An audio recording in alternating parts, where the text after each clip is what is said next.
الغريسي بانه اذا المنتخب المغربي تجاوز الدور الاول فانه سيصل لنصف النهائي، والدور الاول احنا كنعرفوا 48 منتخب غيتاهلوا للدور الثاني 32 منتخب، يعني صاحب الاول المركز الاول والثاني وايضا 8 افضل اصحاب المراكز الثالثه. واش نقدروا نقولوا بان التاهل للدور الثاني يعني الوصول لنصف النهائي؟ جاتني مقاربه فيها نقاش. هو دابا السي عبد السلام الغريسي اسس النظريه ديالو على شنو؟ على ربما التجربه ديال محمد وهبي في المونديال ديال تشيلي، لان محمد وهبي بين انه يعرف كيف يتعامل مع المباريات الاقصائيه حتى امام المنتخبات الكبيره، حتى المباراه امام البرازيل اللي غتكون هي المباراه الاولى. انا متاكد ان محمد وهبي خبير في افساد الحفل على المنتخبات الخصمه، يعرف كيف يضع يعني ان بلون جو او يعني طريقه لعب اللي كتخلي ان الخصم يتعذب. شي محمد وهبي كيمرمد الفريق الخصم، كيخربق له البلون جو ديالو 100%. الا هو مثلا منتخب بحال المنتخب البرازيلي كيعجبو يلعب لي زيسباس، كيعجبو انه يلقى راسو اللاعبين ديالو بحال رافينيا بحال فينيسيوس انهم يلقاو راسهم في الواحد ضد واحد في الاجنحه، فكن على يقين ان محمد وهبي غادي يخربق لك اللعب وغادي يعطيك واحد البلون جو اللي اللاعبين البرازيليين ما غاديش يرتاحوا فيه 100%. استطاع انه يعمل هذا الشيء مع المنتخب الارجنتيني في تشيلي، عمل هذا الشيء للبرازيليين، عمل هذا الشيء للفرنسيين، للاسبان. يعني يضع لك، لان هذه هي الميزه اللي عند سي محمد وهبي، هي انه ما عندوش يعني نظام لاعب واحد هو نعم. اللي معروف كيلعبوا ويتقنوا، عنده مجموعه من الطرق، مجموعه من الانظمه ديال اللعب. فبالتالي انا متاكد السي عبد السلام الغريسي متفائل وانا كذلك متفائل ان السي محمد وهبي بالتاكيد سيمر من دوري المجموعات، وبالتاكيد انه سيبلي البلاء الحسن في المباريات ديال الادوار الاقصائيه. نتمنى التوفيق. أول اختبار سيكون مع المنتخب البرازيلي. هناك فارق بين المنتخب المغربي في ديال 94 والمنتخب الحالي، كيف كتشوف هذه المقارنات السي عادل؟ انا اعتقد كما واضم صوتي الى ما قاله السي عبد السلام الغريسي، بكون انه المغرب غادي يلعب المباراه، يعني اقوى مباراه واحسن مباراه غيلعبها ضد المنتخب البرازيلي. علاش؟ لان المنتخب البرازيلي يلعب الكره، المنتخب البرازيلي يركن الى الدفاع، المنتخب البرازيلي سيندفع من اجل التسجيل، وبالتالي هذا هو الاسلوب اللي تيبغيه المنتخب الوطني المغربي.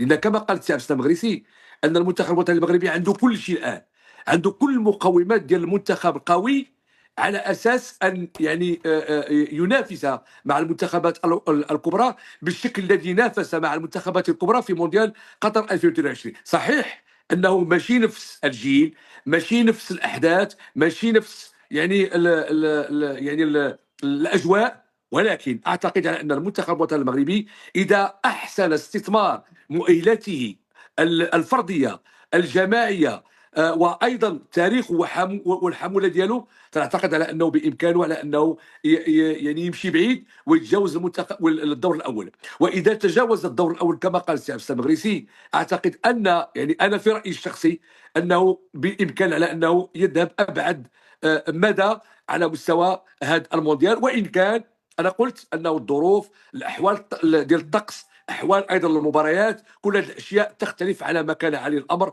في قطر 2022. ولكن اعتقد على انه الطاقم التقني وايضا اللاعبين وكل مقومات ديال اسره كره القدم واعيه بالمسؤوليه الملقاه على عاتقها، واعتقد انها ستبني البلاء الحسن وستشرف كره القدم المغربيه وستشرفها احسن تشريف ان شاء الله في مونديال الولايات المتحده الامريكيه. يعني الكل متفائل لان هذا ثاني حضور للمنتخب المغربي في مونديال تنظمه امريكا، وهذه المره الى جانب كندا والمكسيك. التجربه الاولى لم تكن ايجابيه، غادر المنتخب المغربي بجيل ذهبي صراحه من الدور الاول.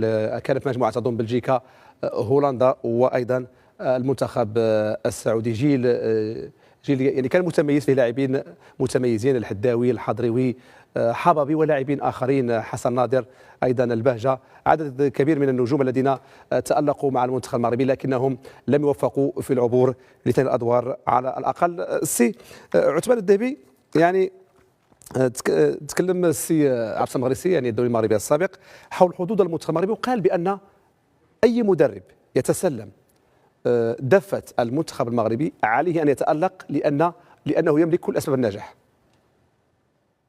اكيد انا متفق معه في كلامه، لان المنظومه الكرويه المغرب منظومه سليمه ومجتهده، كاين يعني البيراميد ديال يعني البيراميد عفوا ديال الكره الوطنيه المغربيه مهيكل بطريقه ممتازه وفي المستوى العالي، لان جميع الظروف، الجامعه الملكيه مره اخرى جميع الظروف قد تعطات المدرب السيد وهبي من اجل النجاح، وتعطات من قبله السيد وليد الركراكي وجميع المدربين المتعاقبين على تدريب المنتخب الوطني، كلهم كانت عندهم ظروف سليمه ومتميزه. اكيد بان بلوغ ان شاء الله باذن الله المنتخب الوطني المغربي الى نصف النهائي طموح مشروع لجميع المغاربه، النهائي لماذا كذلك طموح مشروع، لكن فقط ربما اخي عبد الله بان حتى انا لست بمتشائم وعندنا جميع القدرات والامكانيات باش نمشيو لابعد من نقطه ممكنه في كاس العالم، ولكن الا وصلنا مثلا الربع النهائي ولا قدر الله خرج المنتخب الوطني المغربي من ربع النهائي امام فريق كبير وعملاق، راه ممتاز. علاش؟ لان في وقت من الاوقات المنتخب الوطني المغربي راه كان تيمشي من اجل ربما تنشيط البطوله او على الاقل ربما على الاكثر المرور الى الدور الموالي. اليوم اصبح منتخب عالمي، منتخب كبير، بمعنى انه ربع نهائي، نصف نهائي او النهائي تعتبر اكيد هناك دي غراد 1 غراد 2 غراد 3، لان مثلا الى وصلنا للربع النهائي راه شيء جيد، ولكن اذا وصلنا نصف النهائي راه جيد جدا، ولو وصلنا النهائي ممتاز، ولا ربحنا كاس العالم راه اكثر من ممتاز. جميل.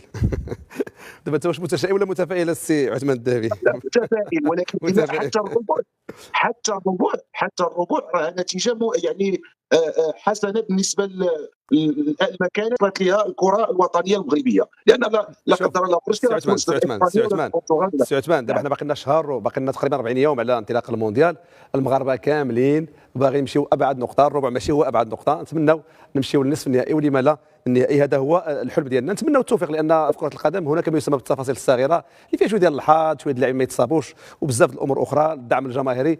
بالتالي حنا متفائلين دابا ونتمنوا هذا التفاؤل يستمر حتى 20 من شهر 7 المقبل، شهر يوليوز اللي غيكون فيه المباراه النهائيه ديال، او اكثر يعني ربما 20 من شهر يوليوز اللي غتكون فيها المباراه النهائيه من كاس العالم. اليوم المتعلق بمقال كتبته صحيفه آس الاسبانيه، مقال حول المغرب كظاهره كرويه عالميه، وعنونت المقال بالمغرب مارويكوس بيليغرو مونديال، المغرب الخطر العالمي. كتكلم بطبيعه الحال في مجال كره القدم. نتابعوا التقرير التالي والتفاصيل رفقه الزميل اسماعيل البقالي ثم نعود. نهضة المغرب الكروية التي ألهمت بلدانا قارية وعالمية أضحت اليوم تثير فضول بل تقلق كبرى المؤسسات الإعلامية. المغرب خطر في كأس العالم، هكذا عنونت صحيفة آس الإسبانية مقالا لها حول نهج توطيد العلاقة الذي أصبح الاتحاد الدولي لكرة القدم فيفا يعتمده مع المملكة المغربية. كاتب المقال سلط الضوء على اختيار المغرب لاحتضان مؤتمر فيفا الانتخابي العام المقبل، حيث اعتبره ثمرة لقوة العلاقة بين المملكة والفيفا، كما عرج على الاحتماليات الكبيرة التي تشير إلى استضافة المغرب لمونديال الأندية عام 2029. الكاتب لم ينكر العلاقة المتميزة التي تجمع اتحادي كرة القدم المغربي والإسباني وبين رئيسيهما لقجع ولوزان، لكن في نفس الوقت لم يخفي تخوفه من نجاحات المغرب المبهرة رياضيا، والتي اعتبر أنها تصب في نهر استضافة المغرب لنهائي مونديال 2030. اسم المغرب اليوم يقترن بالنجاح، والعمل الجاد هو السلاح.